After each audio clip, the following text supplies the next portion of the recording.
What's going on, everyone? Welcome to an edition of the Victory Life Legacy Podcast. I'm your host, owner, and founder of Victory Life, Dwight Vick. And today we're back at it as we record another episode. This time I got two of my longtime brothers I've known for a long time. One I've known all my life. Head coach of the Hampton High Basketball Crabbers, Eric Brown, three-time state champion. And another gentleman I met when he was on his recruiting visit. And we've been friends ever since 1994. You may know him as the five-time state champion head coach Loren Johnson of Highland Springs, the Springers. And also, he's also known for that big legendary breakup against Miami in 1995, where if he doesn't break up that pass, who knows if Beamer ball ever materializes. We go 0-3. It's probably going to be some tears shed because it's going to be some changes in the bird. But thank God Loren broke that up, man. Gentlemen, how we doing, yo? Good. Excellent, man. Just happy to see Coach E. Hang out with these guys, laugh and joke, man. It's gonna be a great time. Yes, it is, man. Well, again, I got you both on because I really value your insight. And we had a coaches panel about 4 weeks ago, and it got great views, and a lot of people checked for it. It was a great show because all the guys were honest and insightful, because I have just gone through recruiting with my son the last 3 years, from high school to where he prepped at Fort Union. And for me, as someone that was heavily recruited in the late 90s, mid 90s, and played in the late 90s, and then helping other kids over the last several years get into college through mentorship. I used to have the 7-on-7 program, the College Prep World Company. It has changed drastically. And what we have going on now is we have a new world of college sports and even high school. In Virginia, you can get NIL money, which is still insane to me. But before we talk about 7-on-7, high school changes and all of that, I want to dive into and get a recap, because you guys have combined for 8 state championships. You both run programs in which the expectation is state championship or bust. And that's because you both are essentially prisoners of the expectations you've created.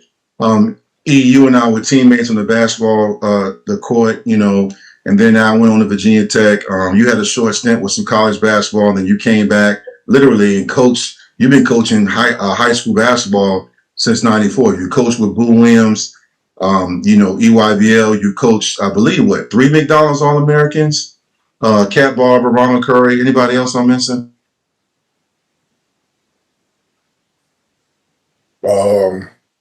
I coached Bam, but not in high school. Okay. Bam out of Bam. Right. I coached him at AAU for 3 years. Yeah, wow. So again, you got a great track record. But I want to hear a recap of your season. Obviously, I follow both of y'all. A lot of guys, that. Yeah, but I want to talk a little bit about how did it go? How did it go last year? You had a tough loss, I believe, in the regionals. Or the states, I believe it was to Verina. So just give me a recap of the season, because you were the defending VHSL Division 4 state champions, and then you came on. You lost a lot. Division 4, yeah. So tell me about the season and how it went. Yeah, I mean, I thought that for what we had coming back, I thought we had a pretty good season. We didn't do what what everybody wants to do, which is win it. But as coaches, we always know where our holes are, what other people from the outside don't see. And I looked at it like, everybody saw our bigs coming back and how young they were, because they were sophomores when we won it. So yeah, we did bring our inside people back, but basketball is a guard game, especially nowadays, you know what I'm saying? And we lost 8 guards, our backcourt was first team All-State, both guys. We lost both of those guys. Then we lost Jamari Lumpkin, who was, basically our heart and soul defensively. That also played football, but he was our heart and soul defensively. He was our 5th starter. Lost him, and then I had 2 snipers that came off the bench. Both of them were seniors. Lost them. That's a lot to lose. Mm-hmm. When the target on your back, the next year, that's a lot to lose. And our guards we had, though they could play, they just didn't have a lot of playing experience. So we went into it with the target on our back. I mean, we opened the season with Woodside, and then 2 days later we played John Marshall. You know what I'm saying? So like, I don't feel like nobody had a schedule like that we had to go up against to start. But I thought the plan of throwing them in the fire early worked out in the end, where we did repeat as regional champs. And you know, uh, I give respect to Coach Kenny at Verona. He came in with a great game plan. We played him in it was almost like a rematch of the semifinal last year, but it was the quarterfinal this year. And he did to us what I thought everybody should do, which was zone us up last year. Last year we struggled shooting the ball, and he got in his zone, and they played it solid, and we just couldn't get nothing going. And sometimes it's just you can't get the ball in the hole, and they did a great job. I thought they just did a great job on how they played us. But as far as my guys, I thought we did an excellent job. I thought for what we had, and what we brought back, the amount of that we had to replace again from that guard spot, between size and most of all is experience. You know what I'm saying? Especially if you're a targeted team, you're gonna need some experience. And I thought that we still had a very solid year. And I was happy with the guys on how we finished out. Everybody want to win, but you're looking for some success to build on if you don't win, and we did still repeat as regional champ. I mean, I thought you had a great run because you lost a lot. I know you and I are very close with brothers, and I always check on with you and Loren Johnson, Troy Mans, and different coaches. I'm like, who you got back and what's going on? And you told me how much you lost, and I was like, what? You were like, yeah, and he said, but we're gonna still do what we do, which it shows you the kind of confidence you have in your staff and your players. LJ, Coach Loren Johnson. Highland Springs, the Springers, 5-time state champions, man. You guys have really established yourself as one of the premier programs where, again, like I said just a few minutes ago, a state championship or bust. And you guys had that great game with Freedom of Woodbridge with the Overton brothers and that legendary team they had. You lost 42-34. But prior to that, you guys beat Maury. I was there at ODU in the state championship the year before that. So, you, like Coach Eric Brown, you stack your schedule. You believe in challenging your team. You already have Verina, which is in district, which is a dogfight, very good team, great coach program. But then you also played Maury and Phoebus. And I believe, no, y'all didn't go to Miami. Y'all went to Miami the year before, right? Yeah. Yeah, who else did y'all play? Y'all had a stacked schedule. So how did this season go for your standards? So again, I feel the same way Coach E does. We gonna play. Like you got to put the ball down. And in his situation, you got to tip the ball off. But we got to play, and there's no excuses to it. So we lost a lot with the quarterback. Our quarterback went to Maryland. We had a transfer kid come in, play 1 year, so kind of a one and done situation.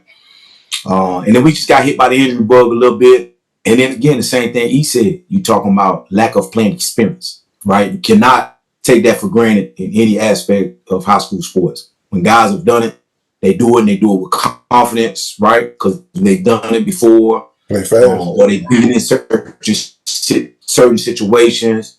They know what to do and how to do it.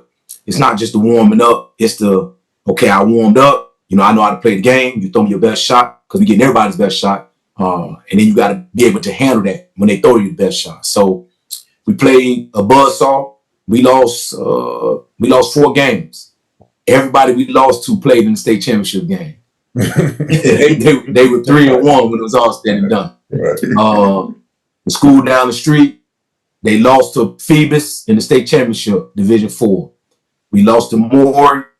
They won the Division 5 state championship, and we lost to Oscar Smith, and they won the Division 6 state championship. So we're gonna play, the best that we possibly can to try to prepare ourselves for a deep playoff run. I told a coach that came in to visit our school here recently. It's only been 2 or 3 seasons where we've not been in the playoffs. and that's become the norm. Playing the Thanksgiving weekend or around that point in time is something that we look to do. And when you have that opportunity to practice on Thanksgiving, you know, again, you put yourself in a different perspective in terms of being a program and stuff like that. So we appreciate those opportunities. You know, I watched the game. I listened to it online, and then I got able. I was watching the live feed from my mutual friend Lee Mary that has Ballin' in VA a podcast out of 804. So he's my 804 connection, and I thought it was going to be, you know, you and Phoebus going back and forth, and then they came up to where y'all really lose. They came up to the 804 in Highland Springs in your stadium, and they were very physical, and they put it on y'all. And a lot of people wrote y'all love, and then y'all kind of got into that rhythm in the season and made a run, and it was looking like y'all could make a run like y'all normally do. But like you said, playing experience. I'm gonna ask you this question, and I'm gonna ask you, Eric. So, LJ, what did you learn last year? Because you guys have been coaching for years. Like, you both have been coaching for decades. And I always ask this question because there's an assumption that when you're a seasoned veteran coach like you guys are, oh, well, you know, they've seen it all, been through it all. But I feel like because you guys win at a high level, both programs, you still learn something about yourself. What did you learn last year about yourself as a coach in your program, Loren? The first thing I'm going to say is this. I'm no longer having conversations with kids. I'm not. I'm having conversations with adults. Right? And what I mean by that is simply when I have a kid that doesn't understand what's going on, I'm putting the parent on the phone. I'm making sure I'm communicating and letting the parent know what's going on. And because the parent is really your voice at the house, right? So when they come to school, I'm the voice in school. And I'm trying to, duplicate what the parent is saying at the house. And then when they get home, I need what I'm saying in school. So I'm spending talking to parents a lot more. And I know that's different than what most people may say, right? That's the number one thing that I'm dealing with right now that I haven't had to deal with in the past because the kid is different, right? And how you prepare the kid is up to me, but I'm learning to utilize my resources a lot more. And my resources are moms and dads. Okay. So what about you? For me, it's. I wish my answer could be his answer. I wish my answer could be his answer because I feel like I know in football, which both you guys excel at, is a little bit different because you guys they got to go to school for 3 years. They got to. You see what I'm saying? Where everything in basketball is microwaved. So everything is now. Everything is, you got a ninth grade kid who don't deserve to be out there, but he gonna be good. He ain't ready to be good now, but they think he's supposed to be out there. You know what I'm saying? Because of what they think he gonna be. But is it fair for the other kids for him to be out there? You know what I'm saying? So I think with this group, I don't want to get into all that, but as far as with this group, what I learned was I had to trust that, what we were doing and from the beginning of the season to the end of the season, I had to trust my vision and trust the kids more to carry out the vision. The biggest thing was I had to let the kids go through it. I'm used to running a lot of stuff, Vic. You know that. Like I run a lot of stuff. You know what I mean? So I had to kind of understand what they could absorb, you know what I'm saying? Especially early in the season, like what can they absorb, you know what I mean? And if they can't absorb everything that I want to do, it can't be about just because I want to do it, you know what I'm saying? So we had to pivot several times in the year. We're gonna have to pivot again. This year is hard when I'm dealing with guys constantly in and out. So that part of it I have to learn to make a pivot on because I'm always about flexibility. It's hard for me to say this is what we do and we're gonna play this way. Now, are we gonna guard? Yeah, we're gonna guard. You know what I'm saying? Are we gonna execute? Yeah, we're gonna execute, but some teams, and when you're talking about basketball, some teams are zone teams, some teams are man teams, some teams can do both. Some teams you can switch a lot. This team couldn't switch a lot. The team we had last year was a lockdown man-to-man team. You know what I'm saying? It was a lockdown man-to-man team, but because they was more seniors, I knew I could throw stuff in timeouts immediately or on the fly, and they could change. I had to figure out that because I had some years that I tried that with teams that I probably knew couldn't handle it, and I was doing it anyway because it's what I do. You know what I'm saying? And I had to no, this ain't. They can't handle this much, and we need to just stick to what I know they can handle. And then once they matured as the season went on, I thought that's when we started to take off a little bit, and have some key wins or play guys in the way we were supposed to play them, because it's like LJ said, you got to know how to take the hit. I think that's our biggest problem with my group is, yeah, it's all fly that you won the year before. It's fly now, you know what I'm saying? But we still out partying and everybody else working on you. You see what I'm saying? And until you bring yourself out of that cloud, everybody else working on you. And as coaches who, if you won it before, it's easy for you to switch back into, all right, let's get ready for next year. Or it's a little bit easier for us. But the kids, it ain't at all. Like they still, especially if you have a young group that win. Like I had came back. You talking about my best players now were juniors. I had that same problem when we won it in 2012. So now they always think they got time, or they always think they're gonna win it again. And I'm like, it don't work like that. You got to go in and grind. It's a whole new year. I'm big on the defending champion thing. I'm big when people say that, when media guys say that, because I don't feel like we defended nothing. No championship that LJ won, even though I know he got back-to-backs and stuff like that, but they back-to-backs. Can't nobody go in and take the championship from him. It ain't boxing. You see what I'm saying? That one gonna be whatever one is on that wall gonna be up there until the school get knocked down. And it's gonna be there forever. You in the history books. You know what I'm saying? So I try to have to go into the season with the defending mind frame, and I think I try to get that into the kids, but it's a hard thing to do. Yeah, Loren, you took yourself off me. Did you want to add to that point? No, he said a couple different things, man, that I agree with. I mean, so many that just hit home, right? What you're limited in doing with the kids that you have, right? The comprehension of what you're trying to do. Getting to the line of scrimmage and wanting to change plays, and the quarterback being there, but everybody else not being there, right? And you see it from the sideline. You're like, and then you can't do it. Yeah. Because everybody's not on the same page, right? So, I mean, a lot of what you're saying, it's parallel to football. It doesn't matter, right? You win one, then when you win one, you think it's just supposed to automatically happen again, right? Or, what people have said, okay, in our area, if you don't win one within a 4-year cycle, we just a normal high school team again. So you listening to the community. You understand where I'm coming from? There's so many little different things that you got to understand. And what's something else that you said, E, that I agree with wholeheartedly, and it's something that I had to realize is that what I know and what I understand, it don't matter.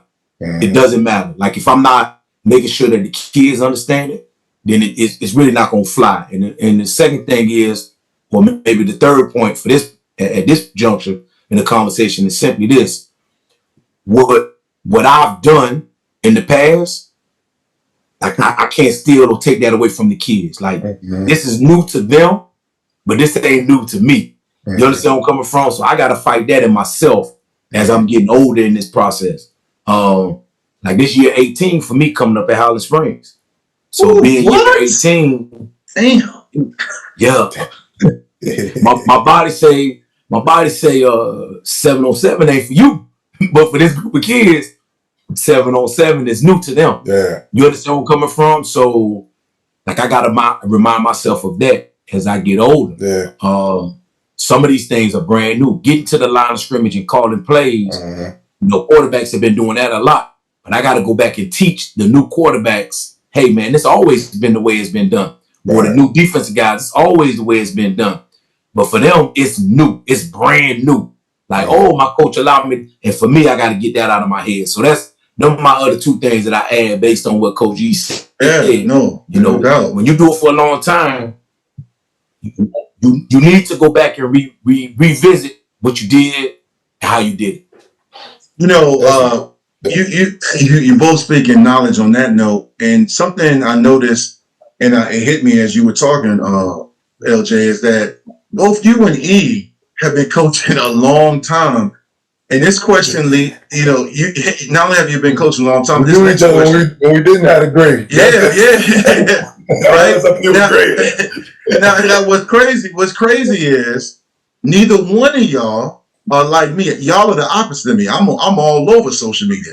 Loren has a couple of accounts, but he was like, Dwight, I don't know what's going on. So he got people that tell him, E, you got an account on Twitter, but you neither one of y'all are in these crazy Facebook groups and bloggers and vloggers, and everybody got accounts and everybody got an opinion. It's kind of crazy right now. So my question is, how do y'all stay connected? Because you got TikTok and Facebook, Twitter /X, you got Instagram, Snapchat, you got Sports Plug 757, Matt Hatfield, me, and all these different. It is a lot of people out here that have opinions. How do y'all stay connected with the pulse of not only the community but the youth? Because there are more distractions now and more opinions and more rankings. We've always had rankings, but Prep Hoops and Prep 247 Sports and Rivals for football. So there's a lot of information out here. Some of it accurate, some of it off. But any one of y'all can go first on this. How do y'all stay connected? Because neither one of y'all are out. Y'all are very humble guys. Neither one of y'all are like, look at me.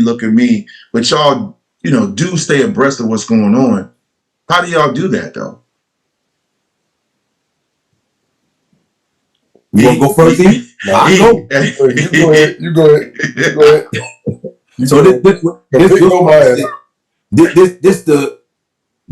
here we go, Dwight and E. I'm not in it because for me to be dad, for me to be husband, for me to be coach, it's some things I can't focus on. You understand where I'm coming from? I got some of that stuff I got to stay away from. And if I'm gonna spend free time, I'm gonna spend free time with the lady that's been taking care of these kids, man. All season long. You know where I'm coming from since they were kids. Mm-hmm. Yeah, man. My wife been there since day one. So, on a Friday night, I'm coaching the game, and then on Saturday morning, she's driving the car to the location. So my birthday, September 16th last year, we left the game on September 15th, got in the car and drove to Rutgers. So at Rutgers, I'm sitting in the stadium watching my son and his teammates, right? Teammates that I coached and teammates that I didn't coach play Rutgers, you know what I mean, in Jersey. To then turn around, get back into the car and drive back home so I can be to the Sunday meeting. Like, man, I'm trying to look at the back of my eyelids, man. I'm not trying to get caught up with everybody talking about it. I just don't have time with it. So the staying connected piece is bringing young guys on staff. Like there are now guys that play for me that they not married or they dating, they about to get married. Them guys, they can carry the torch. You know what I mean? And I have to explain that to younger players that I have, right? It's not nothing against Lee and Ball and 804. It's nothing against 757 Sports Plug. It's nothing against Hatfield. You know what I'm saying? It's nothing against you. I just don't have the time to do it if I'm gonna be a great husband, if I'm gonna be a great dad, and I'm gonna be a great coach. My time has to be spent with the players that I'm coaching, not the people that's on the periphery. And I'm trying to get the kids to understand that focus as well. I don't have a problem with people that do content. I don't have a problem with people that take pictures. I don't have a problem with Instagram pages or Facebook or Twitter. I have no issue with that. That's just not what I can do. Catch me in about 6-7 years when I'm retired, and then I might be on there hanging out. But right now, I don't have the time to do it. I don't have the wherewithal. I want to coach good football, and I want to get as many kids in the school as I possibly can. That's been my MO from the beginning. Yeah. That'll be my MO until I stop. Right? Mm. How do I get kids to have mom say, thank you, I couldn't afford to do this if he had to do it just on his academics. Right? It's just, when your bill say $0.00, that's just the greatest feeling that I have in terms of football being able to help the family. And if you're really trying to do it for mom, if you're trying to do it for mom, like you say you're trying to do it for mom, then you should be trying to get out here and get this scholarship and try to work on reading the number 3 receiver when you're playing the safety, or, bending when the tackle block down, or, giving a lot of effort when you're on the football field at all times. Yeah. It's so closer, you know what I'm saying? It's, it's so much tighter down here where LJ y'all got a little room up there. Y'all got a room. It's tight down here. Everybody on top of each other, you know what I'm saying? But for me, it's like he said, I pretty much had to lean on my, I got alumni guys playing there. I got 2 guys from my 2017 run that's coaching with me now. I went out and got a different JV coach that is pretty much in the mix because I'm not, I don't, run with Boo no more like I used to. But on the same thing, man, I got an 8-year-old, bro. You know what I'm saying? And I got a wife I've been with. We just had our 18th anniversary last Friday, and we Congratulations. For 29 years, bro. Like, I ain't got, what I'm saying? I ain't got time, bro. But the real reason is, like Vic know, I don't give a damn about it. I mean, I don't care about, what the next person say, you know what I'm saying? I really be focused on, what we do, you know what I'm saying? And I really be focused on my own craft and my own players. When, we had times where guys leave and, people come and what you gonna do? It's like last year, we lost our best player right before the year started. Vic, when we lost Jalen Wynn. You know what I'm saying? Boom, we still came back and went 25-2 and won the state championship. So, I tell my assistant coach, I said, bro, we ain't got time. Ain't nobody playing no violin for Hampton High School, bro. We didn't want a lot. Okay, ain't nobody playing no violin for us. All right, so you got to keep doing what you got to keep believing in what you're doing. You got to keep your head down and work hard. I think is all I ever known is. You just keep your head down and work hard. I got that from my dad. But I'm on the same page LJ on. All I can concentrate on is what I can control, the people in my building and the people that's in my circle that's close. You know what I'm saying? I mean, I barely got enough time to talk to you, Vic. You know what I'm saying? And we brothers, you know what I'm saying? We barely got enough time to get with each other the way we want to. We probably ain't gonna really be able to hang out again like we used to, like we all did, all 3 of us did at Tech until, you know what I'm saying, we good and done with all this mess. You know? And so, I know mine coming up quick. You know what I'm saying? Like I'm the kid's so different. I'm doing everything I can. And I'm, all that's sitting around here, definitely they got the same haircut. So I ain't trying to, you know what I'm saying? I ain't got too much more hair to pull out, I just don't get caught up with, and it's up there. People tell me what's going on. We hear it. So, I got enough people that's on it that I get the rough arounds and all that. But,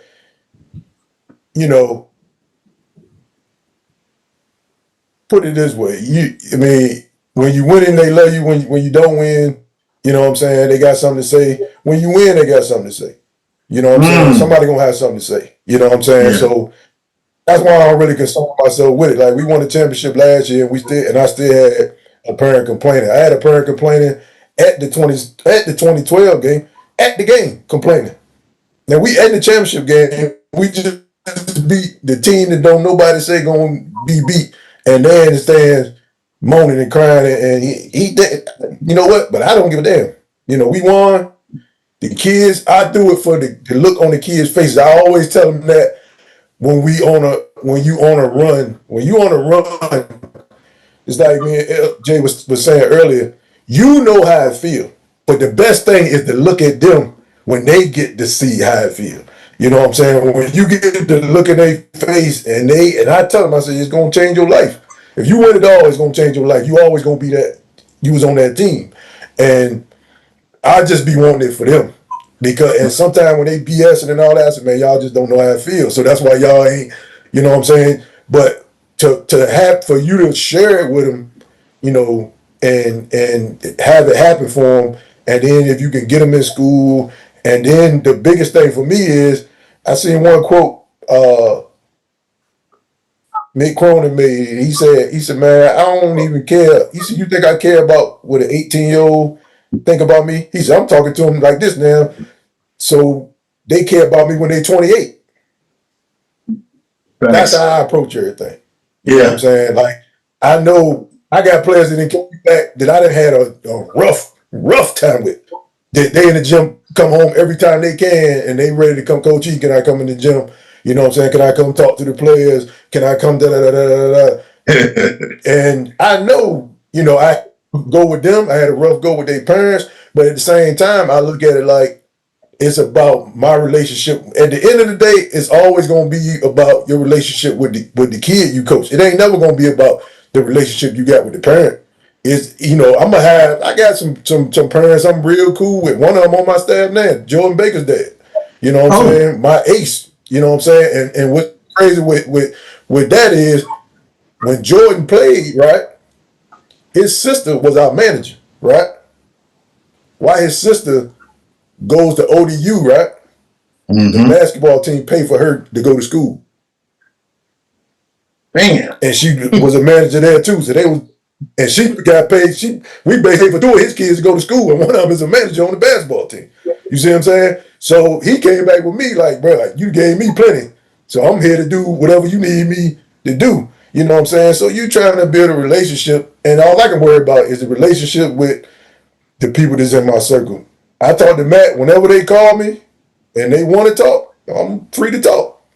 Man, You how it know, feel, Vic, right? I'm free to talk to somebody I want to talk. But I ain't seeking out no attention, bro, because just like my wife tell me all the time, we can't go nowhere. Somebody always know you. I know LJ do what he did with the same thing. You know what I'm saying? Somebody always know you. You know what I'm saying? I ain't saying I'm famous or nothing like that, but if we go out around here, and I'm talking about from here to 757 to I was up with Rome and we went to West Virginia to the casino and somebody knew who I was in there. So I mean, it's just I protect my peace, bro, and keeping it short so we can move on. I protect my peace as much as I can, and the biggest thing I try to protect my family's peace, because you know when I come home, you know the only one really gonna deal with it with you is your wife. Like El just say, you know she see you at home when you stressed and you questioning yourself. You know what I'm saying? Because you got to be strong when you out there. You know what I'm saying? But you know your wife help you understand where you are and you know what you accomplish and to make sure you know you keep your eye on the let ball. me let me add two things. E. They're gonna be quick. You ready, Dwight? Here we Yep. go. The first one is you better take care of the people that's gonna be on the front row when you pass away. Mm. That's number one. Nothing. That's nothing else. Like take care of the people that's gonna be on the front row. And sometimes being on social media don't allow me to do that.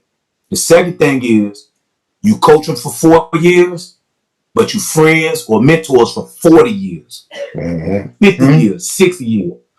I tell them, you only gonna call me coach for 4 years. After that, you might call me coach, but I'm like your homeboy. Or I'm like, Right. we start talking about different things. I had a Mm-hmm. conversation with Malcolm Green. Malcolm Green played at Clemson. He graduated from UVA this weekend. All right. And he's gonna finish up his last year of football at UMass. We had a conversation yesterday. And the conversation was simply, about different things. We talking about marriage, we talking about money, we talking about, you know what I'm saying? Totally different things. We need to talk about no football. So Mm. you coach him for 4 years, but then you friends with him for the next 40, 50. I'm trying to be friends with the next 90. That means I'm still alive. You understand where I'm coming from? For sure. So these are the things that you gotta understand. And that's why I ain't on no social media like that. My sons ran it, when it was, we was probably when they was younger. 12, 13, 14, 15 years old, they was pressing the likes and, posting the pictures and helping the Highland Springs football page stay afloat and all that other stuff. Man, I ain't no time for that, man. I'm trying to scheme up the next win or, keep a kid out of trouble or make sure families have the necessities to live or spend the time with the wife, man. Those are the things I'm trying to do. Putting out fires, baby. Putting out That's fires. it. Putting out fires. Well, one thing I want to ask you both about, because you mentioned LJ about running this, and E, you got I don't have time for this, but one thing, I was talking to a parent the other day, and she was talking about her program, and they're getting ready to hire their third coach in basketball in the last 5 or 6 years, and I said to her very bluntly, I said, I think it's the infrastructure of your program. Many times you look at successful programs like Hampton High School and Highland Springs, look no further than the AD. So E, you have Justin Vias, and Loren, you have Harry Lee Daniels. Harry Lee, right? Yeah. And both of those guys are very active on social media, and they also do a lot behind the scenes. Harry Lee, I've become friends with over the last 3 years through social media, and doing lives with him on Instagram when they're doing football season, through Lee, who does balling in VA, and then Justin. I share everything I can with Hampton High on Instagram and Facebook, and he's doing a lot of stuff. He's been on the podcast. Just shed a little light, Loren, I'll let you go first on what Harry Lee's done for you. You guys have a great bond and relationship, and he's always on Instagram lives and Facebook, and he's out here posting flyers, and not just football. I'm talking all the sports with Justin and Harry Lee. They are, active ADs, and they're very in tune to what's going on in the community. So I just feel like there's a direct correlation between success and the athletic directors at both your programs and other programs that have similar success. But Loren, talk a little bit about Harry Lee. Well, let me say this. Harry Lee is my fourth AD. Okay. Yeah, that's right. That's right. In this 17-year view, this is my fourth AD. But he also coached for me. And when we got to the fourth one, I just said to him, man, if you don't take the job, I don't know how many other guys I'm trying to work with, to be honest with you. Right. So I kind of gave him that ultimatum, not that it affected his decision or anything like that. I think he wanted the opportunity and saw the opportunity that was out there. But I asked him to apply for the job.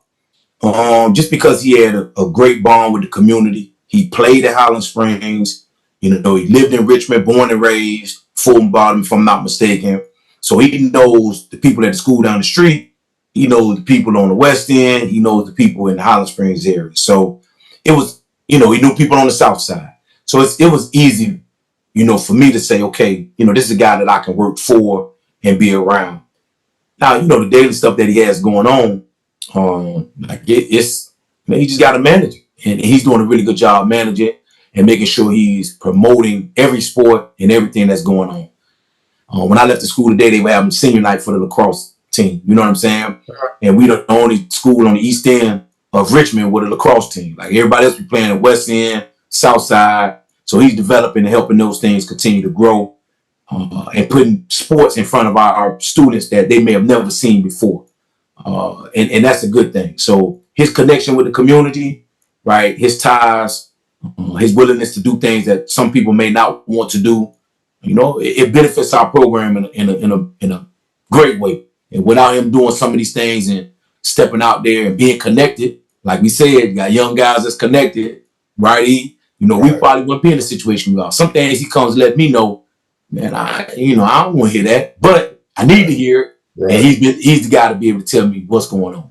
Yeah. Justin's the same way. The big thing with Justin is he went to Hampton High. He graduated with my sister. He was coaching baseball. Played at Hampton, went to Norfolk State. Vic, you know the story. But he is doing a great job of, number one, promoting the history of Hampton High School athletics. Of course, our history is rich, if not the richest in the state, definitely one of the richest in the country. for what we've done.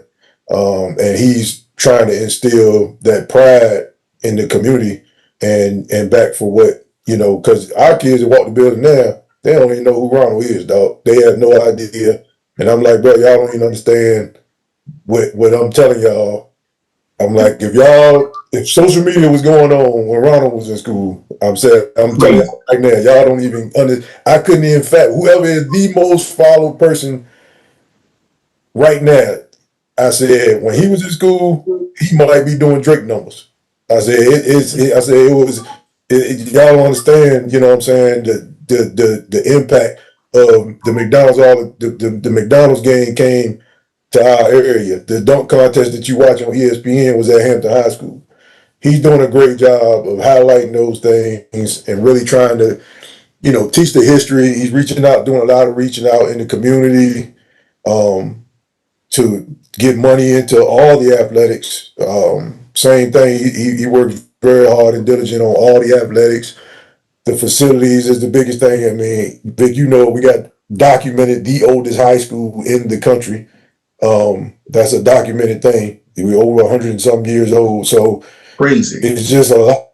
And it's crazy. We've had 100 times that they're going to be a victim heard in our lifetime. Oh, yeah, they're building a new Hampton High School. And they happened but one time, and that was in the 60s. So, you know what I'm saying? Like, we've been hearing it for years. Even when we was in school, they was going to build another Hampton High School. That still ain't never happened yet. So, but Justin is doing a great job. And same thing, he come and tell me or send me stuff, or he be like, I know you don't want to do it, but, we're going to be on this communication app. You know what I'm saying? I want you to get on it, blah, blah, blah. And a lot of times I do it because, me and Shonda and Coach Woodrow, we've been there the longest. So, we gotta set the tone to help him out with the other coaches. But we couldn't ask, and I'm just talking from a Hampton High School, this is even when I'm done coaching, for all the Hampton High School alumni and for a better AD than Justin is, as far as him carrying, because we had a couple of ADs too. This is my fourth one in 5 years. Yeah. And so, we had Mr. Fortune, who is the head AD downtown now, which was a great AD, especially for our side, because he used to coach college basketball, on the women's side. So, he did a lot to help us out in that aspect. Then we had another AD came in. I'm gonna go right on past that one. And then then we got Justin, and we were all very happy. We all really pushed for Justin to get the job, and he hasn't disappointed. He's done everything he can to assist all the coaches and try to keep everybody on track, and and try to move the school forward. That's the biggest thing, is to move the school forward into the 21st century and beyond, hopefully. Well, one thing I'll say, man, Justin's doing a great job of is he finally, it's kind of embarrassing, but it's long overdue, is he started the Hampton High School Hall of Fame, which is going to be insane. I'm supposed to be helping him out. Committing. You can imagine the argument going on. The argument's going on. We getting people from the 1920s calling about their dad. Oh my gosh. So it's a lot going on. He shared the first one. It was Mike Smith or whatever, and people were DMing me from like the 804, 703, like Northern Virginia, Maryland. Hey man, y'all just starting that? I said, yeah, and it's gonna be crazy because it's always gonna be an argument. Because I'm up here in Northern Virginia, as y'all both know, in Prince William, and Osborne Park has one. Unity Reed High School, former known as Stonewall, and those lists, when they come up with the new list, there's always a lot of congratulations, but then the comments, there's like, how you gonna not have, man, I cannot believe you ain't gonna have. I'm like, boy, that stuff is crazy. Well, you know what? But you can't make everybody happy, man. You can't make everybody, I don't care what you do. I told him, I said, look, you guys got to do the best you can. You got to try to honor people as much as you can. You do want to try to honor some people that are living, you know what I'm saying? So when you do want to have a banquet or something of that sort, that you can hopefully get them in the building. Mm-hmm.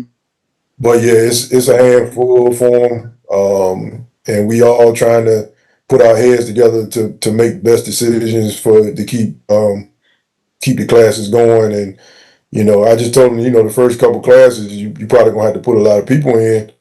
Um, the biggest thing is to spreading it out over the time periods is what the arguments are. It's Olympians and stuff I ain't never known, dog. Like there's a lot out there that I ain't know nothing about. You know what I'm saying? But we know before, just like everybody saw in the movie. Them used to be all white. You know what I'm saying? Back in the day, now it's all black. So it's a lot. It's a lot to take in, but he take it in his stride. Yeah, he is. And does Holland Springs, y'all got a Hall of Fame in Holland Springs, Loren? Yeah, we have Hall of Fame, and listen to me, E, Dwight. Conversation don't change even when you have one. Listen, Right. I mean, what class do you bring somebody in? What about a guy that wasn't good in high school but then went to the league, right? Do you honor that person? That conversation has come Yeah, up. that's a big conversation too. Yeah, or a person that was really really good in high school but then got in trouble when they left high school. Do you put them in? Yeah. Do you honor that person, right? Then what other conversations come up? How many female athletes do you put in with each class? Yeah. Right? What's the standard? What's the okay, somebody let her one time. We know they were good, but they never played, they never let her again. Mm-hmm. You understand? I mean, yeah. Like all these questions come up. There's a lot of questions in it. Yeah. And these are conversations. It's a hard thing to do. Yeah, I used to go to the meetings. I stopped going. Yeah. I couldn't do it. Because you sitting in there, first of all, I don't know everybody. I'm not from Richmond. So I'm listening to these names. And then, 1 year they put somebody in who's a contributor. You know what I'm saying? Like a patron of the school. Right? I mean, what about Mr. Crabber? Like Miss Crabber, the people that come to every game. Like, what you do with those people? Do you honor those people? You know what I'm saying? For what they've done? Or, man, it's a lot. Yeah. It's a lot of going to. I don't envy the position. No, man, not at all. But we got one. Yeah. We got one. Yeah. Y'all got a rich tradition too up in Holland Springs, man, because even when you were up here at Stonewall, man, I'm familiar with Macho and all those guys, and Latrice, our friend Latrice from Tech, she's a Springer, and she was telling me about the tradition and all the people that played at Holland Springs. And again, Loren, you're football and E's basketball, but both Hampton High and Holland Springs have athletes and successful athletes across the board in multiple sports. Track and field, good Lord, basketball, other Olympic sports, man. We sometimes get consumed as fans of the game with our favorite sports. So speaking of that being consumed, we are now being consumed by a new age. And I want to end the show with this discussion because I got to hear your thoughts on this. Loren, most recently, your son, just your oldest child, was at Tech, committed, part of a great recruiting class, is now transferred at Wake Forest. You have your youngest son, your middle child, going to Tech. Peanut, great linebacker. I don't know where they're going to play him at Tech, but he was a great defender for you with Holland Springs. You put multiple people in college, and Loren, 1 year you put 23 players in college. I know it takes a village, so it's not just on both of you, but it's the community, the parents, and the staff. But it seemed like the Wu-Tang Clan class, it can be all so simple back then, right? I'm not saying the new age of college sports and high school sports is complicated, but there's more movement going on than a car on the Beltway right now. I mean, kids are leaving high schools after 1 year over playing time, what their trainer says, what the rankings say. You got college sports. I mean, the truth of the matter is, you guys, I know you're not on social media, but you see a lot of stuff I share, or you hear about it, where people are like, hey, we're not even looking at high schoolers right now, especially in basketball. Loren, you run a program. You just held a showcase at Holland Springs where, some guys got some offers off of that. But still, even in football, it's not like when we played, when I was getting letters and they were coming. I am seeing in basketball tons of D1 guys going D2s. I'm seeing guys that were really highly touted and great players still waiting on an offer. You had a guard who I was very fond of. He's close with my son Isaiah, named Malik. Who, if this was 10 years ago, he would have had 14 mid-major offers on a D1 level. And it's not about D1, D2, D3 right now. I don't want to focus on that because college is college. Obviously, there's levels to it. But how are you navigating right now? Because we are in unprecedented times right now where you have NIL, the money's insane. Parents have always been entitled. Not all parents, so who's watching this, don't get upset, but there's a strong contingency of parents who are like, what can you do for my son, my daughter? What can you do for them? What can you do for them? What's your plan? What do you see happening for my child? Okay, I'm going over here. It is, and then you have little small stuff like the VHSL approved NIL for high school students, yet we still don't have a shot clock in basketball. It's Right. weird. It's Right. it's weird. You know what I'm saying? So I know I gave you a long question because there's a lot to cover. We're not gonna get into all tonight, but I gotta ask y'all, man, because you both have put a lot. How y'all navigate? How y'all learn staying above water with all this? It's on the basketball side. It's super tough. I know it's complications. I'm sure there's complications on the football side. I can't speak to them as much. I learned a lot from talking to our brother Mark Bako Mm, up at Air Force. He tells me a lot about what's going on. mhm. But my bad. I was telling Xander good night.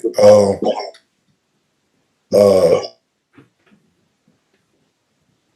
so my best two players, that's coming back this year, Gavin K, the big kid, and Abraham number 0. They playing football this year. Gavin got 2 offers the other day. Wow. One from Syracuse. Now he ain't played football since he was in rec league, but you know, you 6'7". I guess they when he moving the way he moving. When they went out, they had a showcase at Dodger Stadium last week, and he got a couple of offers or whatever. He on the EYBL circuit right now, Mhm. and guys aren't getting offers that they would usually get. And like we talked about Malik last year, Malik was a player of the year, 6'4" guard, 190 pounds, player of the year, and super skilled. Any other time he's a Division I kid, but he winds up going to Elizabeth City. And I tell the kids now, like the main thing I tell the kids, I tell the parents, Abe got 2 calls this week, today and yesterday. They were from D3s. I said, bro, you gotta talk to everybody. Then right now you gotta talk to everybody. You better. You know what I'm saying? You better talk to everybody. I got a kid at ODU that's trying to leave right now. Because he hasn't been playing. He was a all district, all region player for us when he played, but he had to go over there and walk on. So he's trying to get out of there. He's sending me film and stuff like that. And we talking about D3s now. He coming from a Division I school here at ODU, and coach, we in the portal right now. We in the portal right now. We in the portal right now. And I think the biggest issue that I have with you can't we playing with it. The game is rigged right now for high school sports because let's just say basketball, right? I don't think if you don't do as much as you can to make it mirror college basketball in the public schools, you're never going to catch up. You're never going to catch, like the shot clock thing. If you're not playing with a shot clock, okay, because the reason they're going to the portal is they're saying, okay, his body's ready because he's been in the program for a year. You know what I'm saying? He's been in a college practice for a year. He's had the nutrition already. He's done this. He knows the travel. He understands the schedule. He understands what's what. Okay. So the coaches basically don't really want to have to recruit so hard. And the big thing to me, they're just trying to get ready-made guys. You know why? Because they job on the line. And you can't blame Yep. the college coaches. The job on the line. Okay, so why would I take a freshman if I don't know if I'm going to be here? I need to win now, damn it. Okay, so I'm going to take this guy right here because, yeah, on my level, you know, he may come and be average 16, 17 points a game, even though he was barely, you know, getting a clip over there. So I think, you know, it's really bad that, and for basketball, that you don't have a unified system across the board with the shot clock. I think if, you know, I don't know, you know, how, you know, LJ and them set up, but Vic, you know how we set up. You know, I got an exercise science degree, so I got to be one of the ones trying to set up strength and conditioning program and all that, and with my assistant coaches, and we figure out what they doing. But in hindsight, I ain't got time to do that. I don't work at the school. You feel me? So I'm not there. You know what I'm saying? As much time as they probably need me there. We finally got, you know, a coach in the building now, but I ain't been there the whole time, Vic. You know that. I ain't been Yeah. there, haven't worked at the school the whole time. You see what I'm saying? So, you know, we don't have a position in Hampton City schools that it's a strength and conditioning coach that they pay. You feel me? You know what I'm saying? So if a college coach coming in and your kids don't automatically look the part because they family ain't got the means to get them to a certain spot where they recruitable on a certain level, unless they just a freak out there, you out there, you chucking somebody, you just killing. You see what I'm saying? And you can't be denied. I mean, just like your son, Vic, I mean, it's like nephew. There's no reason a 6'7" kid that can move the way he moves and skill the way he skilled should have to take the route he took. You know what I'm Yeah. saying? Took it, Yeah. okay, and he did well and he excelled in it. But you know what I'm saying? There's no, to me, the teams that passed on him, who the same teams that spin the block and still trying to sniff around and say, okay, yeah, he needed to go to prep school and do whatever. Them the same teams that came back and still ain't signed him, but said we want him to go to prep school so he can get a little weight on him, so he can do a little this, so he can do a little that, and then you still say what? I'm going in the portal, coach. I got to see what's in the portal, and he didn't took a year, and he's still in the portal. You see what I'm saying? So it is sad for the kids because you got kids that go in there and it's like I call it the Bermuda Triangle. You go in there and you might not never come out of there. You know what I'm saying? You done went from, yeah, you might not be playing, but if you went in on scholarship and they paying for you to go to school, you better be very careful about your decision. You need to be very careful on how you move when you in school, because if you become that dude, that they be like, man, I ain't putting my name back on that paper, and the kids, you know, to this day, it's still people that don't know it's not a 4-year scholarship. They still don't know that. They don't. They still don't. They still think it's when we was in school. We're like, yeah, we get a scholarship and boom, we got 4 years. But you had to, even when we was in school, you still had to resign. I know y'all guys had to Yeah. resign. That was Yeah. 95, 96, 97. I know y'all had to do it too. You see what I'm saying? This ain't 85 when it was like, boom, we had a 4-year scholarship. And now it's even worse. They telling you right after the season, yeah, you need to look somewhere to go. Yeah. They'll tell you, you need to look for something. You need to look for something to do next year, brother. We ain't gonna be paying for you to go to school. So I just think that I mean it was gonna happen. The money part of it, I haven't had to deal with. I know it's some guys that did get NIL deals in Boo's program. They got signed recently. You know, I'm not gonna speak on it. You know, they're not my kids. But that part, I mean, that's right now. That's is y'all know that part just part of it now. To me, it's Yeah. more about the portal. The NIL thing. You know, I don't have a guy right now that I got to be concerned with a bunch of NIL going on now. If this was when I had Big Cat and, you know, Ron was walking around here, there'd have been NIL. They probably had commercials in high school. But you know, we don't pretty much now. I know it comes into play when these kids are signed, and I'm sure LJ probably has to deal with that. I know it comes into play when the kid's ready to sign. But I haven't had to cross that bridge yet as far as, and then I kind of when you start talking about that type of stuff, I'm really just trying to make sure that parents are informed. You know what I'm saying? Because when we get to that now, that's coaches, y'all talking to the parents and the kid. I don't even put me in no money talks. I ain't got nothing to do with that. You know what I'm saying? They gonna make that decision based on whatever y'all came up with. If y'all don't come up with the number that they asking for, cool. But he gotta live with that. They gotta live with that now. If they put themselves out there too far, kids gotta live with that. You know, just like we saw how it played out with the kid at Tennessee. You see what I'm Tennessee. saying? So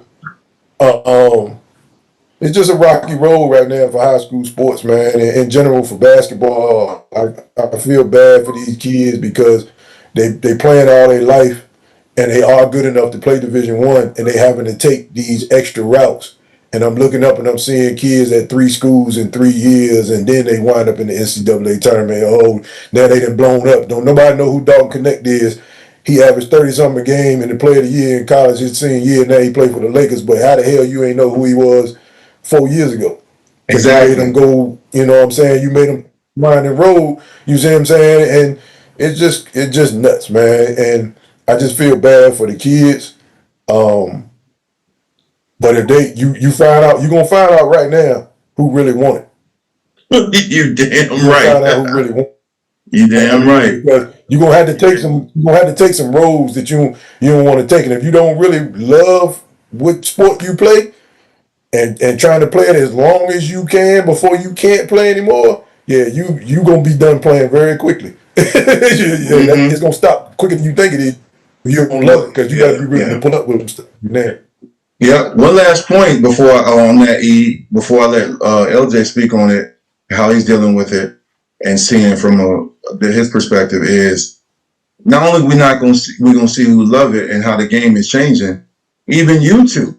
One thing I tell people all the time is if you look at the landscape of high school football, I always say you and we played football and basketball in the golden era in Virginia in the Peninsula District in Tidewater because the coaches, Tommy Reeman, Bill D. Sexton, who took over for Bill D. at Phoebus, Kurt Newsom, Mike Smith, Kozlowski at Bethel, and forgive me if I forget somebody. Now, when I'm up here in Prince William. When I look at Prince William, every 2 years it's a new coach. On the east side, where Woodbridge side, and on the west side, where I live here in Gainesville. It's coaches gone, here today, gone tomorrow. So you have a lot of people, kids in general, who are playing for coaches who are here and then they're gone. And on top of it, they may even be winning, but they're not motivated to try to help kids and parents get informed. Now, Loren told me something when I did symposiums years ago in 2012. It's not y'all job to get them scholarships, but y'all do that because it's great for the program and you're trying to support your student athletes. But the players now in high school, I'm not saying everybody got to play for a legend, but you don't have a lot of. I'm not just talking about football and basketball. I mean, even women's basketball and tennis and track and field. Coach Hamilton at Hampton High School. You're not going to see a lot more Loren Johnsons and Eric Browns who have been coaching for almost 3 decades. That is over. The coaches move around a lot more on a college and high school level. I mean, I played, thank God, for Beamer.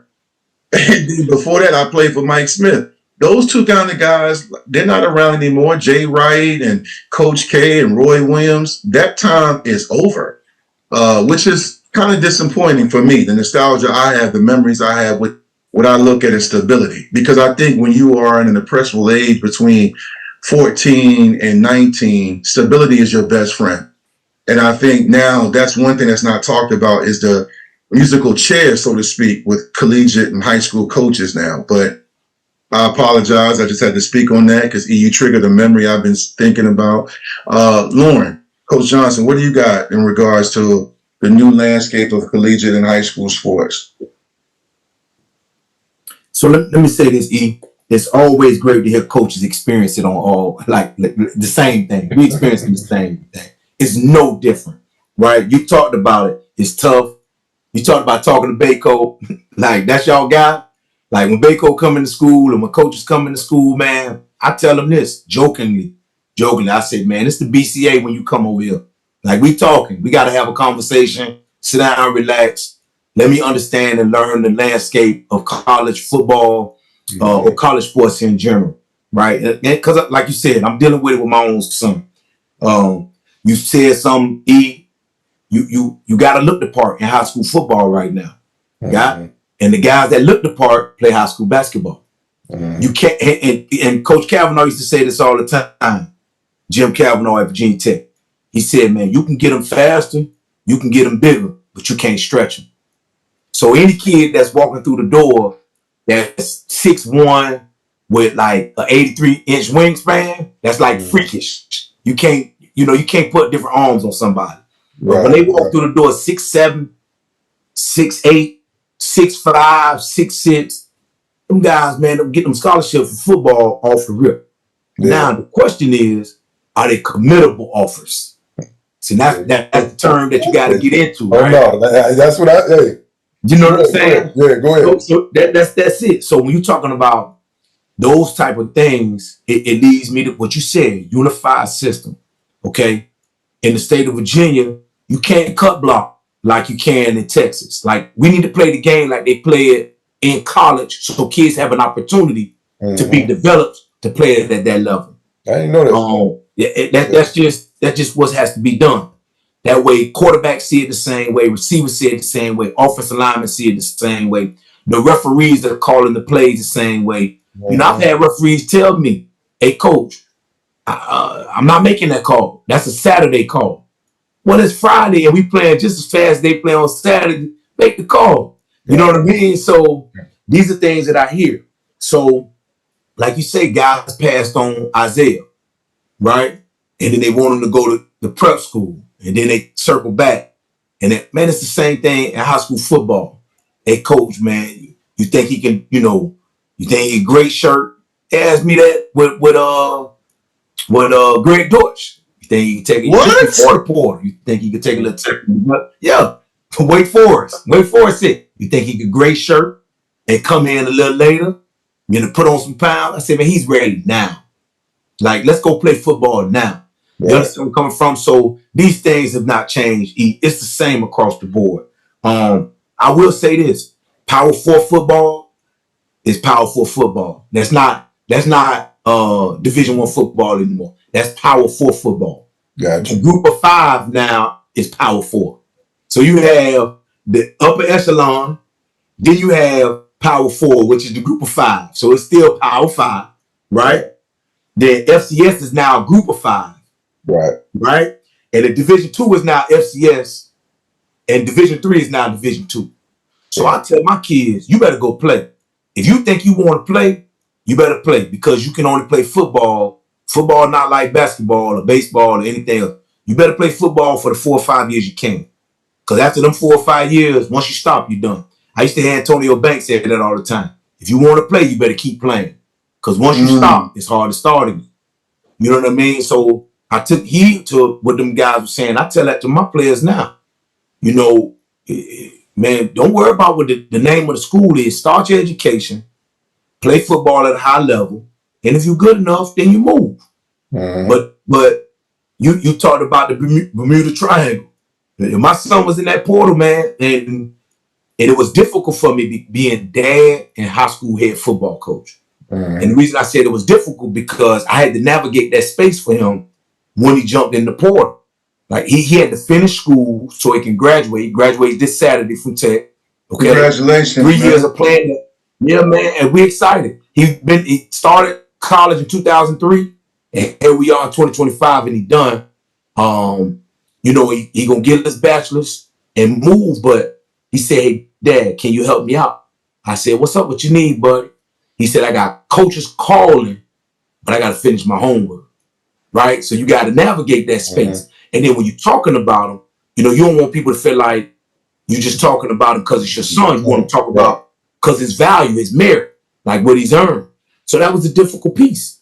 And when you're going through that process, you talked about having kids. Now, I mean, I've had former football players, not my son, former football players, 6 figures. You know what I'm saying? Upper 6 figures. Yeah. Coach, how do I navigate this? And I've had kids, couple dollars. You understand? And everything in between. So the way this landscape is working is, man, go to school. Go to school, play. Play because you love it, not play because you're trying to get paid, right? Put your heart into it. And if you happen to be really, really good, like a Michael Vick or a Ken Oxendine or Armando Curry or Ronald Curry or Aaron Brooks was, like any of them guys, then you'll receive some. You'll get some on the back end. But you just better play. And parents, please don't feel like because your son is the big fish in the small pond, and they gonna be the big fish in the big pond. So it definitely it changes in the state of, and I say it all the time. For Sometimes football, you get out there those pond. It's an ocean. And I think it's in the state of Virginia for football, and I'm not trying to step on anybody's toes and be nasty. I think the state of Virginia, in terms of football, is 10 years behind. I believe 10 years, we're a decade behind. Okay, and I'm talking about every aspect of it. And some coaches might not like that. I think some of those coaches that were kind of pushing the process along in Northern Virginia, right, in the beach area, even in Southwest Virginia, right, even in Richmond, have now moved on, and you don't have like the continuity of coaches pushing. And I've said this numerous times, and I don't mind saying this, the professional development of coaches in the state has kind of dwindled as well. There is no professional development program, man, to where a guy can get better. Teach a guy how to be a head coach. Teach a guy, sit him down. Teach him how to do interviews, right? How to put a practice schedule together. You know what I mean? How to just be better from the professional development side. And I think in the past, the Virginia High School Coaches Association was doing that, but it's kind of faded a little bit. And I know the Commonwealth Football Coaches Association is trying to do that for football, but it has to be something that's done by the state on a regular basis. I've been screaming it. I've been talking about it. And I think those things will help push every aspect of what we're talking about tonight in the right direction so we can be good. But to your testament, everything you said about basketball is what's going on with football. And I've experienced it in my own house, and I'm experiencing it with the kids that I've coached. I tell people this on a regular basis, man. Over the last 10 years, we've had 140 kids go to school at Virginia. At Hollis Springs. 141. So we're dealing with a Division III, Division II, FBS, FBS, Power 5, whatever you think about. And everybody is dealing with the same thing. If they don't look the part, you don't have no choice, man. You know what I mean? You don't have a chance if you don't look the part. If you don't pass the eye test, as soon as they walk through the door, man, you fight an uphill battle from the jump. Uphill battle. But let me say this, Loren. Let me say this. You struck a nerve in a good way with me when you said something about, because you kind of summarized what I was saying about the coaches that used to be. And I'm not this guy that's stuck in the past, but I've seen the landscape on Friday and Thursday nights change because I know what it used to look like. And it's too many running clocks. I'll go to the bathroom and I check scores because I follow Matt Hatfield and all these guys. Matt Hatfield's my guy. And I'll be on Twitter. I'm like, I got to wait till week 9 for Varina and Highland Springs because there are so many bad programs in football and in basketball where coaches, especially up here, are trying to schedule so many showcase out of district games because you have so many bad programs that are going through coaches. Coaches don't know how to use timeouts in football. I'm like, how are teams losing 77-10 and it's only a second quarter? I'm not that old where the game has changed that much. It is a lot of bad football and basketball and coaching going on where too many guys that aren't qualified are getting jobs because the ADs in the school is desperate or they just hook somebody up. Like in middle school ball, I get your science teacher and your PE teacher is coaching you because it's middle school ball. They get a little bit extra stipend or something. When it comes to high school, I feel like in Virginia, it should be a standard. And LJ, you from the Mecca, you from Florida. So you know what it's supposed to look like. And I feel like there was a time where we were right there, but the game has changed so much where These guys aren't going to coaching clinics. You got too many youth league and rec league coaches coaching. And that's why you see 64-0, 55-7. I'm like, damn, and the attendance is down because it's a bad product. But go ahead, Loren. I see you want to say something. Let me interject for a second. I'm going to interject for a second. I'm going to say this. You mentioned the game being bad. In retrospect, you got to value the coaches in the state. I've been saying it. People get upset with me if they want, like, a coach that's been in the building. He been in the building. How many years, How many years you been coaching them? 32. Right. You been in half the 32 years? Yeah. Except for 1 year, I was coaching prep school. So tell me why he not one of the highest paid basketball coaches in the state of Virginia. He shouldn't have to work outside the building. Like that doesn't make any sense to me. Like, you have to value it, right? So when it's valued, the leadership, the commitment, right? Again, you got to value it in the state of Virginia. Somebody's got to say, we're valuing what this gentleman is bringing to the table. Not because it's E and I've known him, right? Not because it's me and I'm talking about myself, but if you're talking about Billy Mills that did with it, like, he in the building. I don't know but what do you value?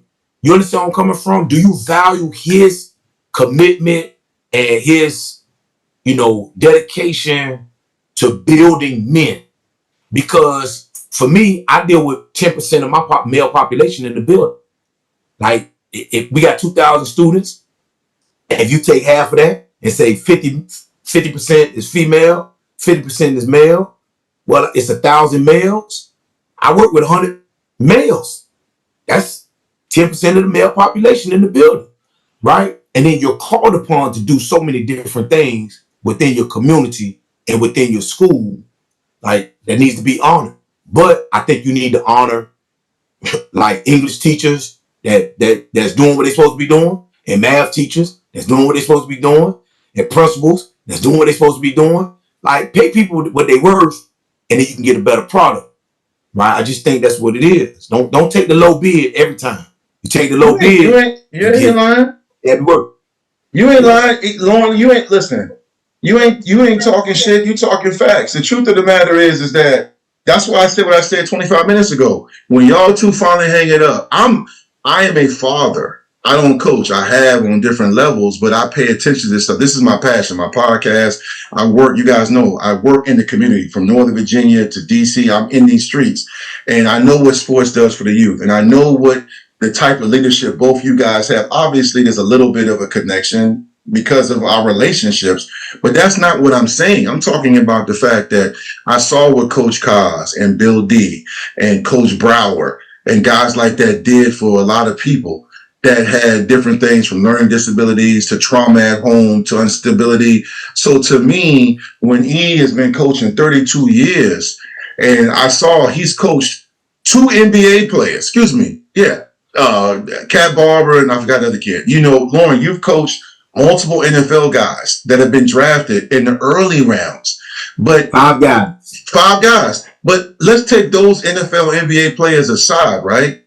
From the kids that went to Virginia State that played in your program, and they went on and got a degree and they became a productive member of society.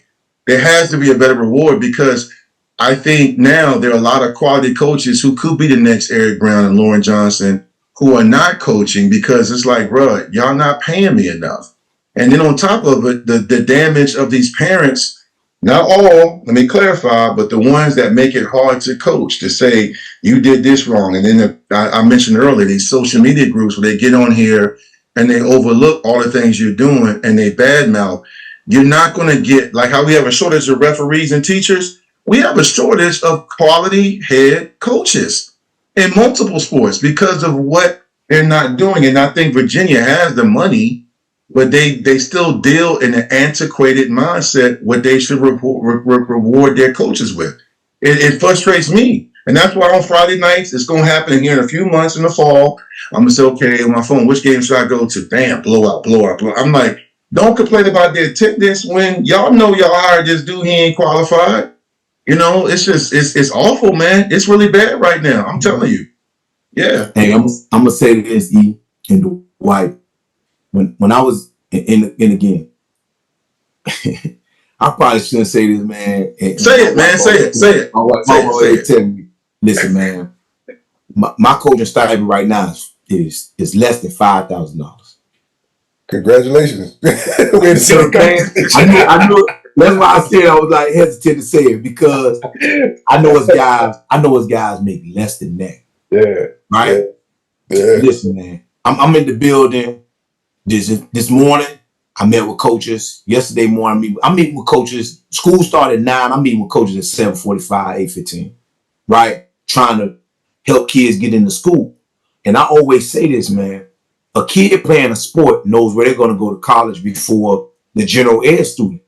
You understand where I'm coming from? Because they've gone through the process so much earlier. He was talking about a freshman. A freshman could, in basketball, could commit to a college and know where they're going to school and have that vision or goal set in front of them at the age of 15, right? Because they're seeing, they taking these trips, they seeing different schools, they're exploring the country, they seeing the world, they traveling the AAU circuit, man. They playing at a high level, they're communicating with people, and the sport does that for them. Same with football. You know, I got guys in the class of 2028, man, that got scholarship offers to P4 schools, right? Class 2027 guys, the P4 schools. Them guys know what's going on. So if we always are talking about a holistic approach in education, then you got to honor the holistic approach. And the holistic approach is you play a sport or an activity, you know what I'm saying? You at theater arts, whatever it is, we're going to support that, but we have to make sure we compensate the people that are running these activities so they can do it at a high level. Too much is given, much is required now. Like if I'm giving you a $10,000 stipend for an activity, I'm expecting you to be good at it, right? But I think people can work at it if they don't have to go out and do something else to supplement their income and stuff like that in the world of education. Yeah, and speaking on the same thing, like Vic, what you saying, both saying the same thing, but you don't see it because number one, you're getting young head coaches who are good and who do have early success, but they're doing exactly what LJ's saying. Like I think our Smith coach up and went to Florida. The football coach. He went to Florida. He got a job down in Florida, Georgia, Oscar somewhere. Smith? Oscar Smith? In Georgia, somewhere he got a big job there. He got a huge job down there. And you get, when you go to them spots, LJ from Florida, that guy the football coach. That's what his that's what his joint say. That's what his check say. He the football coach. In Texas, that's what they check say. 100. I got a kid that's coming back from a Division 6 school down there. Who'll be my point guard. He said, man, he said, coach, it's 6,400 people in the school. 6,400 kids. You know what I'm saying? Like, I was like, yo. He said, the football stadium cost $60 million. This is at a high school, bro. You see what I'm saying? So, to piggyback on what LJ was saying, for the amount of talent, let's just talk about, just say 75804. For the amount of talent that is coming out in the three major sports in our area, the amount of talent that is coming out of just these two areas, the coaches should be well more compensated than they are. And you see why on the basketball side, guys that have that success, the first thing they trying to do is get either a high level St. James or IMG, or you either trying to find your niche that way, or you trying to, Vic, like I was doing forever, you trying to move up and move on. You see what I'm saying? Now everybody not gonna be who we are as the Lord, as far as you Vic, how we cut is, I went to Hampton High School. You know what I'm saying? So it's gonna be hard for me, as it was hard for me to coach another team in our area. You know what I'm saying? It ain't like I didn't have job offers before I got the job once Coach Brown stepped down. I had offers. It was gonna be hard for me to see myself doing it at another place. So it happened the way it happened. You know what I'm saying? But I fully agree. I just think that they treat it like it's this huge math problem, and I don't think it is. You know what I mean? That if sports is so important in the state, and we putting out so much talent and creating all these pros and doing what we do, you know what I'm saying? But then once you step out, like I use Ty White for a good example. You know what I'm saying? We played them this year, but I'm watching before we play them how they warming up in the back. They like a damn college team. Yeah. He got trained, like he taking care. He doing what he can to get them guys where they need to be. And I know he probably had to spend a whole lot of his own money. You see what I'm saying? So, but he doing what he could do to get them kids to a place and got that program to a level of where it was at. And I'm sure he probably gonna have the same success now that he's moving to Petersburg, where he's from. But you know, you got to try to help get the kids an advantage, and if you can do it full time as a coach, that's part of that equation. You know what I mean? And for me, Vic, I'm 3:30 in the morning. I'm up. I'm going to make sure the country's safe. I got to go build subs. You know what I'm saying? I'm in the shipyard for 8 hours, bro. So you know what I'm saying. But I got guys that I come home and because I've been to school so long, I know what's going on in the school. But with this group of kids, I ain't gonna know but so much because I'm way older than they are now. You see what I'm saying? So I just think that to translate to school, and I just know talking from our experience on the basketball side, especially on the peninsula where it is some talent, but it's not the plethora of talent that it was in the past. But it's still guys who can get it done if they had the opportunities and things of that nature and the resources. But a lot of it, like I say, is a coach will look right at, well, he ain't never played with a shot clock. Like you looking at a kid that's probably nice, but because he ain't on the EYBL team that they playing with a shot clock, and the coaches ain't never seen him play with a shot clock, now they don't know he as good as he is. You see what I'm saying? So, I got a kid named Jalen Ray who he probably one of my top 5 guys ever. Just called me. He just got back from London. And he called me today when he got home, and when they had to go against Boo and them, he killed. You know what I'm saying? Like, but he was playing on loaded 7.5 team. You know what I'm saying? He wound up going to Hofstra and he had a great career. And now he's playing overseas. He's doing well. But guys just don't get. I just think it's. If I can't send a film out that has a guy playing with a shot clock, unless I've consciously put the team in a tournament or a showcase that they playing with the shot clock and they showcase. But what if you don't have a good game that game? You see what I'm saying? Then you're dealing with that. So but it's like LJ say, it's just tough on all sides for high school sports, and I just think they need to do. The states individually from an educational standpoint, and in schools, athletics is so part of the American culture.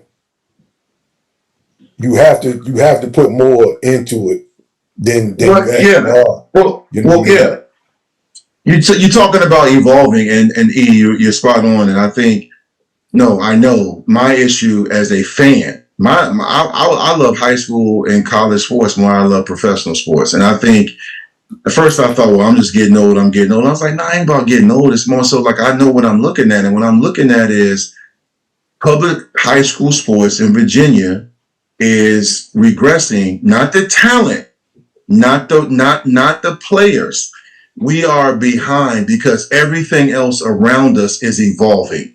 And when you keep losing really great coaches like people like you two who either retire or get burnt out, or maybe it might be a health reason.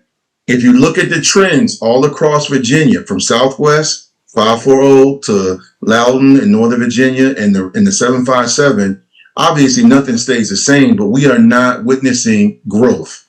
The talent is there. Kids, y'all can name them all day. They're all over. I'm not talking about the talent, but like it is the fact that VHSL approved NIL for high school players, but not a shot clock is asinine. The fact that you guys do what you do, because it's not like back in the day when I got my helmet and my red cleats in Hampton and we had 2-a-days. Now you throw in even the measures you had to do for COVID. But even without COVID, you got to make sure you do more for these kids' health and safety, monitoring the temperatures outside or different stuff with basketball, all the eligibility requirements. It's different now. A lot of specialties and academies across the state versus your straight 6, 7 credits or whatever. It's different. And you still have to be connected with the 7-on-7 coaches, the showcases, basketball. You have to market. And you want us to still make the same money like it's 1989? That's not going to work. And respectfully, these new age guys in their 20s and 30s, they ain't patient. They don't, I'm not labeling them like they don't care. I'm saying they should demand more. You both came into a system that it was the way it was when y'all did. I remember Loren, LJ was coaching in Roanoke. You know, after me and him were done playing arena football.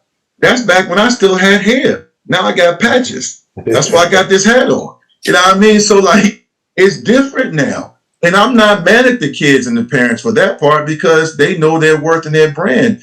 You guys have to do more. Even small stuff, again, because I'm so close with so many high school coaches, even female coaches, scheduling, dealing with mental health. Mental health is a big deal now compared to back in the day. It's always been a big deal, but we have to be conscious of it. Social media. You know, you guys get cold calls all the time from your ADs or parents. Hey, coach, you got a minute? I'm dealing with this. And, man, so for them not to have... we say, LJ, you come to my game, tell them you're going to see me cooking sausages before we play. Yeah, I said... I'm out there with my mom cooking sausages and hot dogs. Trying to make sure the budget stay right. Yeah. Listen, man, and these are the things, like I say to people all the time, you're a manager. So name a management position on any level that gets peanuts, right? McDonald's, the manager. Chick-fil-A, the manager. Papa John's, the manager, right? You can do all the fast food you want to do. Restaurants, the manager. The manager always... You're managing, right? Whether it's managing 35 players and 6 coaches, or you're managing a swim team, or you're managing the golf team, you're a manager of people and management of the activity in the event. So if you just take the manager title and apply it to the coach, you know, you're talking about they need to be compensated. And with football, man, you talk about the kid coming back from Texas, man. I went and visited DeSoto, and I went and visited Duncanville. And when I was talking to the coach at Duncanville, he said, yeah, this the freshman gym. I said, oh, girls and boys? He said, nah, that's just the freshman boys gym. And I said, what? He said, yeah, we got 2 freshman teams. Only the freshmen practice in this gym. And it's the JV gym. And it's the varsity gym. Oh, I said, so the girls part? He said, nah, you're not listening to me. That's just the boys. The girls over here, they got the same type stuff. And I'm saying to myself, that's basketball. Yeah. When I went outside to the football, it's just what's valued. I'm not asking for my facility to look like that. I'm not. We got a beautiful facility. I'm just talking about the thought process that's given to these activities and the management that the people have to be in control of and involved with at a high level to be. You said 32. You did 32, man. Listen, I be talking about my little 24, 25. You understand where I'm coming from? I'm behind the 8 ball, man. With you, I just don't get it, and I don't understand it. And I said this. I've said this to people jokingly. If what was accomplished by myself or Diary or Overton or Coach D, Coach Mike Smith, if any of these things that we've accomplished, the coach at Richlands, which one won the 5 state championships in a row? Vic, smaller school. Not Lunenburg. Oh my God, I can't. You caught me on that. I know you're talking about. I can't. Yeah. Remember what it was, but any of these things were accomplished in a state like Georgia, or a state like Texas, or a state like California. You have a statue in front of the building. What? 32 years, 3 state championships. and your picture be up. Yeah, you statue somewhere, man, sitting around. You know what I'm saying? So it's what you value. It's not that trying to take away from the choir or the math teacher. They need to be honored, just as a coach needs to be honored, because it's a holistic approach to education and how you value the young people that you're around. I think that's what No it is. doubt. Well, look, man, I appreciate you both for jumping on, man. I'm gonna stop here because I was going to preview what y'all got coming next season, but I got a good feeling I'm gonna have y'all on sometime again as we get closer, especially with you, LJ, because the football season, and you're not doing that right now, but I know, you already thinking and plotting, and you got to get ready because it's going to be here. But I appreciate you both coming on. We've covered everything from committable offers, NIL, the portal, all the challenges. But I want to speak for a lot of people on behalf of so many people, parents and players, who appreciate y'all both and say thank y'all, because y'all do a lot and y'all helped a lot, and y'all really do it for the passion and the purpose, which is helping young men achieve their academic and athletic goals. So I appreciate y'all both, man.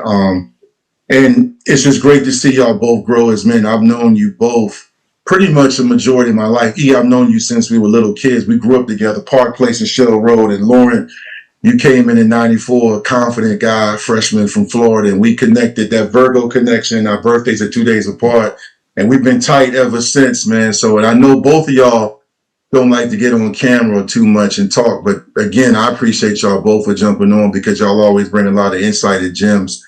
So, the Victory Life movement will have y'all back on again. So I appreciate that. And I know your families appreciate y'all. And thank y'all. Shout out to y'all wives, to Nita and to Kim, your wife, Loren, and Nita, Shanita, your wife, E. Coach's wife is like being a preacher's wife. They hear the stuff, the comments in the stands, and they hear people second guessing y'all. And it's not easy, man, being a coach's wife, because they see you go through every emotion. They know all the work you put in. They stay right there with you and hold the fort down. So shout out to them. I want to make sure maybe I do a coach's wife segment or episode. I might, you know what? Thank y'all. Look at, hey, y'all watching, look on, I'm going to do a coach's wife. That's actually something I'm going to do if they're comfortable. You really, you gonna have to talk that up for real. You get her on, yeah, you doing something. Yeah, well, you know what? I gotta find out what she like. Maybe I can get her Cash App or something. I gotta get dip into the Victory Life funds. Yeah, but no, man. But again, make sure y'all take care of yourself. And again, I speak for so many people when I say thank you to both Coach Johnson and Coach Brown. You guys are my brothers forever, but also you mean a lot to a lot of people, and we all appreciate you. With that being said, everybody watching, make sure you subscribe to the Victory Life channel. We're going to keep bringing you great interviews and episodes like this, and make sure you support these student athletes, these coaches. Make sure you take care of your kids. Get out here and support both these coaches. It ain't just about wins for them. They're really helping kids win on and off the field and off the court. So I'm your host, Dwight Vick, owner and founder, on behalf of Hampton High School basketball, Holland Springs football, the Johnson family, the Brown family. We appreciate y'all for checking in. Again, like I say every episode, no matter where you go, no matter what you do, make sure you have a positive impact and leave a great legacy. I'm Dwight Vick. Thank y'all for watching. I appreciate y'all. Thank y'all, coaches. For sure. Thank you, Dwight. Appreciate it. Yes, sir.